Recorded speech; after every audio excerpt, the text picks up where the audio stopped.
Sveiki, kalbėsime apie taktilinę sistemą. Tai yra sistema, kuomet tam tikri prisilietimai kelia nerimą.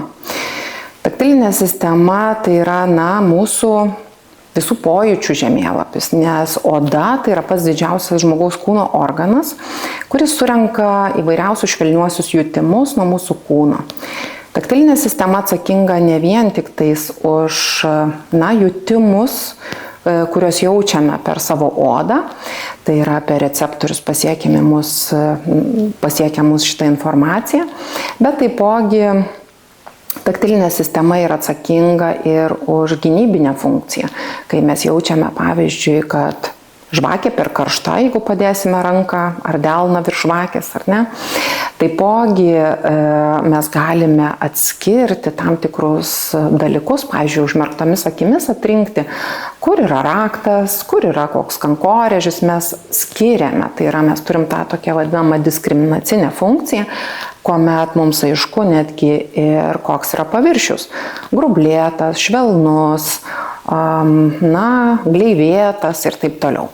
Ir kai kalbam apie taktilikos sutrikimus, tai jie gali būti tiek temperatūrinio nejutimo, tai yra, kai žmogus nesupranta, kad yra dabar karšta arba jisai labai sušilo, jisai gali netgi pykti, bet nėra įpročio nusirengti šiek tiek, tai yra galbūt nusivilkti megztinį arba prasisegti striukę, nes tiesiog neaišku, dėl ko jisai pyksta. Taipogi gali būti toks atvejis, kada kaip tik žemesnės temperatūros nefiksuoja mūsų taktilinė sistema ir tiesiog netgi, pavyzdžiui, žiemą žmogus gali maudytis ledinėme vandenyje ir atrodytų, kad kiek bebūtų, jisai visas gali būti net ir mėlynas, bet jisai nesuvokia, kad jam yra šalta ir tiesiog pats to neįvardina. Tai tas yra svarbu taipogi, kai mes kalbam apie būtent taktilinę sistemą mokymosi procese. Tai mokantis labai dažnai kyla iššūkių, netgi laikant pieštuką, parkerį, tai pieštukas dažniausiai tai yra jau toks aukštasis pilotažas. Tai be jokios abejonės vaiko bendroje raidoje turi praeiti visos tos raidos fazės, kas liečia su rašymu.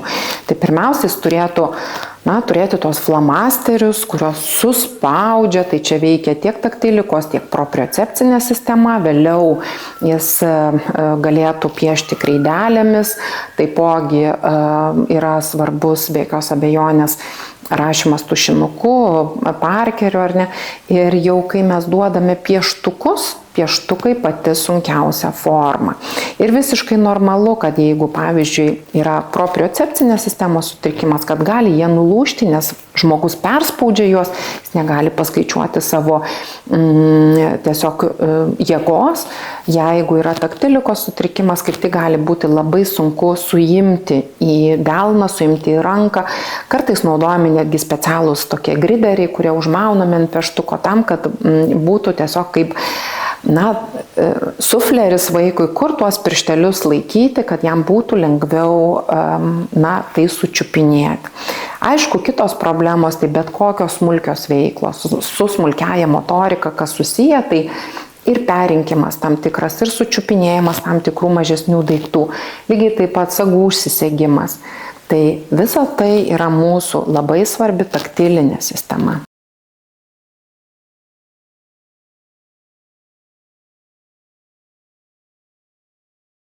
Aš kaip logopedė iš savo pusės irgi pastebiu vaikus, kurie yra jautrus būtent burnos srityje, ar ne?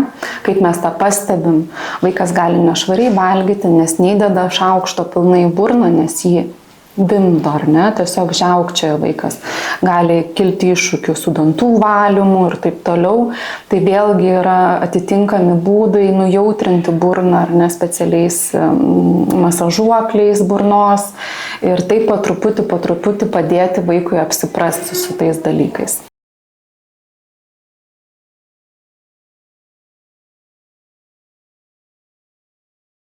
O nagučiai mums kažkaip pavyksta. Pavyksta vien dėl to, kad visur, kur mes skaičiuojam.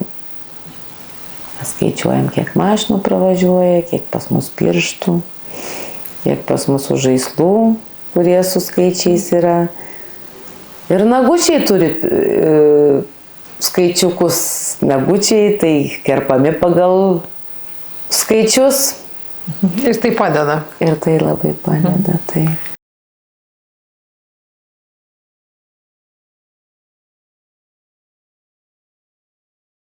Labai norėčiau paminėti tai, kad reikia suprasti, kad vaikas turintis sensorinių iššūkių jų neišauga, ar ne, arba, kaip pasakyti, greitai neišgyja, nes mūsų vaikai visų pirma neserga, ar ne, nėra vaistų, davėm tabletę pasveikom, ne. Tai yra ilgas, nuoseklus darbas. Ir didžiausią sėkmę patiriam tada, kai yra komandinis darbas, tai yra specialistų, tėvų kartu, kad tai nėra trumpas darbas. Tam tikrus iššūkius kartais reikia metų metais, ar ne, koreguoti ir ieškoti sprendimo būdų. Ką dar iš asmeninės patirties pastebėjau, kad gali kisti. Sakykime, vaikas vienu metu labai bijojo garsų, stiprių, vienokio pobūdžio ir staiga lyg ir nebebijo, jau kaip ir pasidžiaugiam, jau viskas čia kaip ir ramu, ar ne, sakykime, ten bijojo dulkių siurblio, paniškai, jau susitvarkiam, jau viskas tvarkoj ir staiga atsiranda kitas. Tai va, tie momentai tikrai gali būti, su to reikia kaip ir susitaikyti.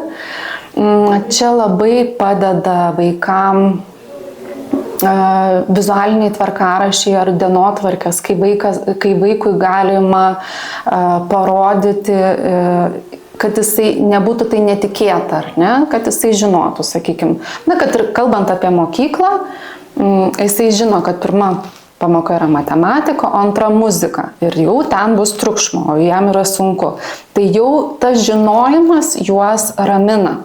Tai lygiai taip pat ir namuose ar kitose veiklose tas netikėtumo išvengimas labai padeda mums dirbant su vaikais turinčiais sensorinių iššūkių. Numatymas, ar ne? Ne viską, aišku, gyvenime galime numatyti, suplanuoti, bet jeigu tai galime padaryti, tai tikrai padės tam vaikui.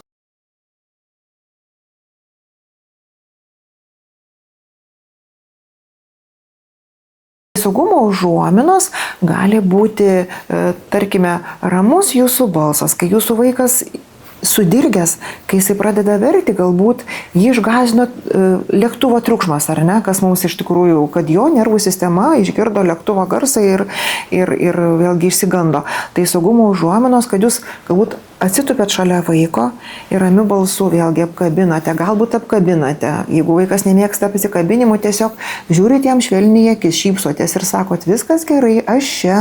Ir tiesiog išbūnat. Būnant su juo, vėlgi teikdama tą saugumą, teikiant saugumą. Labai geras pavyzdys irgi, kai vaikas vežimėlėje pradėjo verkti, pasirodo, mama jautri, suprato, kad vežimėlio užsidengė tas stogas ir vaikas nebematė mamos veido, ar ne.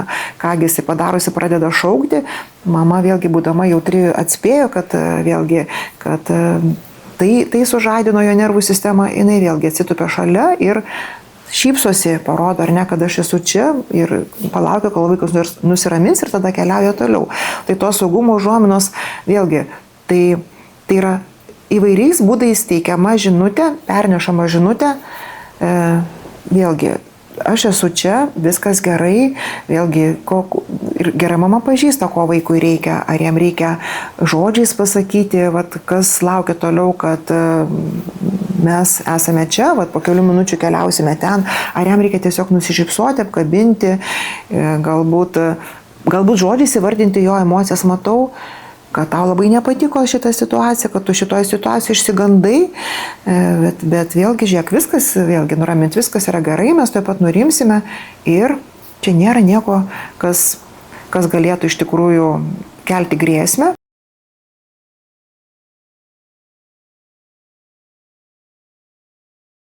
Kas nuramina nervų sistemą vaikų, ar ne? Du dalykai. pašalinti grėsmę ir teikti saugumo užuominas. Saugumo užuominos yra labai paprastai. Gali būti švelnus balsas ar ne, malonus žvilgsnis.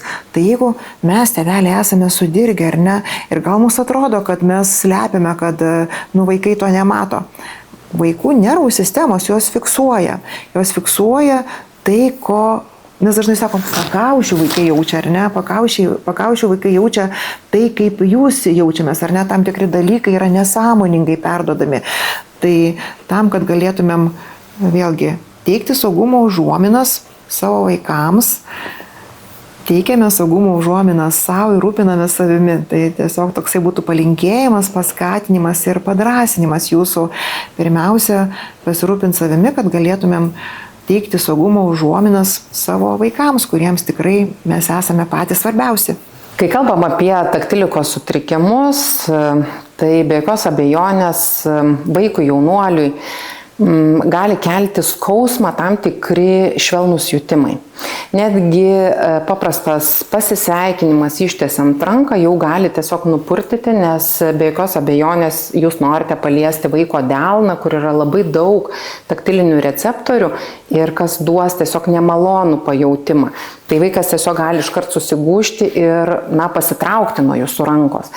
Dėl to reikėtų stebėti, negazdinti, pavyzdžiui, tiesiog iš nugaros nedaryti jokių prisilietimų, kas sukelia labai didelį diskomfortą. Tokiems vaikams, jaunuoliams gali labai būti sunku stovėti eilėje, todėl kad per arti atrodytų žmonės stovi ir jie tada darosi labai nekantrus.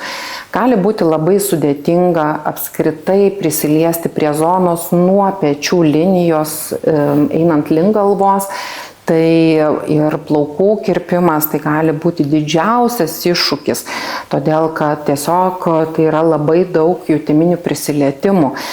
Ir tokiu būdu tuomet labai svarbu duoti gilesnių kompresijų, kurios šiek tiek nuramina, tai gilios kompresijos veikia mūsų propriocepcinę sistemą, bet tuo pačiu šiek tiek užsotina ir taktilinę sistemą, tai yra, kad vis tiek prisilietimų reikia. Tai kuo mažiau švelnių prisilietimų, kuo daugiau stiprių, tų meškiuko apkabinimų, kurie yra iš tiesų naudingi. Kitas dalykas, tai yra tokia pagrindinė turbūt pagalba, kūno šukavimas su kompresijomis, kada mes duodam giluminį pajautimą ir vaiko sensoriniai sistemai, tai yra viskas tvarkoje ir tada duodam su specialiom terapiniam šukom pašukavimą kūno, sakydami, kad viskas yra tvarkoje ir tu gali jausti tą taktilinį impulsą ir nebėgti, nesinervuoti ir tu gali jį toleruoti. Tai būtent tam tikros terapinės tokios formos, jos tikrai labai padeda. Lygiai taip pat, jeigu sunku, pavyzdžiui, nulaikyti šaukštą, šakutę, yra specialios irgi pasunkintos priemonės, kur šakutė, peilis gali įsidėti, įsimauti tam tikrus stovelius ir pasunkintos priemonės ženkliai geriau pagerins supratimą, kur yra mano ranka ir kaip ten atlikti tam tikras užduotėlės. Tai be jokios abejonės mes turim užtikrinti tas sąlygas, kad vaikas galėtų pilnavertiškai dalyvauti mūsų aplinkoje ir visose veiklose.